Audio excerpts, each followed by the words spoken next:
মা এই পৃথিবীতে একমাত্র মানুষ যে তোমার কষ্টটা বুঝে ফেলে, তুমি না বললেও। আর আমরা সেই মানুষটার খবর নেই না।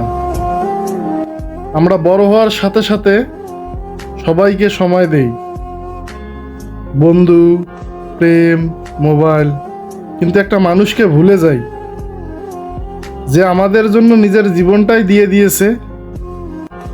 সে হলো আমার মা।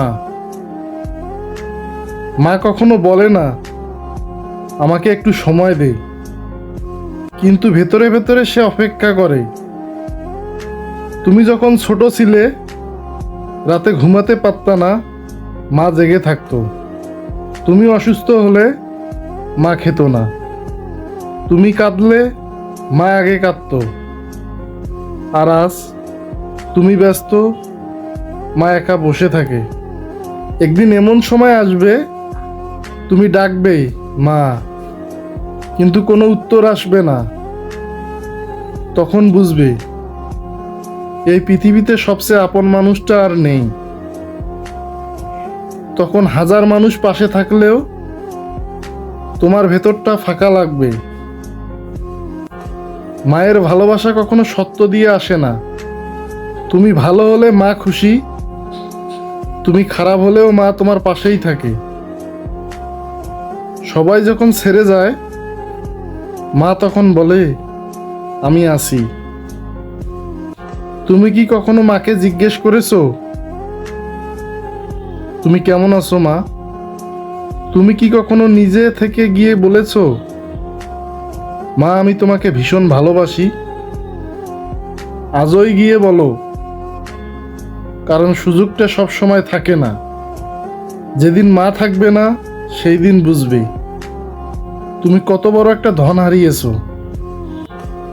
টাকা, বন্ধু, সম্পর্ক সব ফিরে পাওয়া যায়, কিন্তু মা কখনো আর ফিরে আসে না।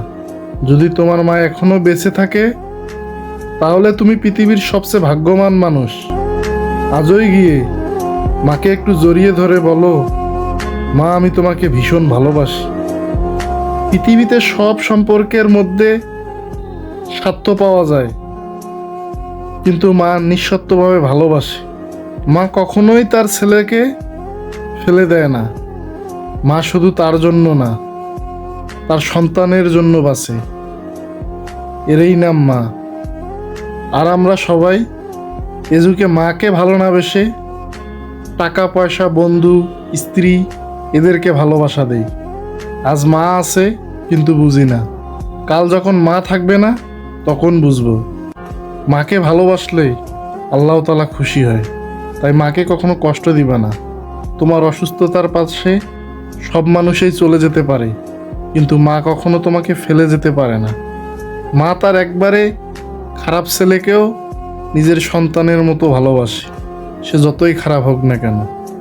তাই প্রত্যেক সন্তানের উচিত মাকে একটু করে সময় দেওয়া, মাকে ভালোবাসা, মাকে মানসিক শান্তি দেওয়া।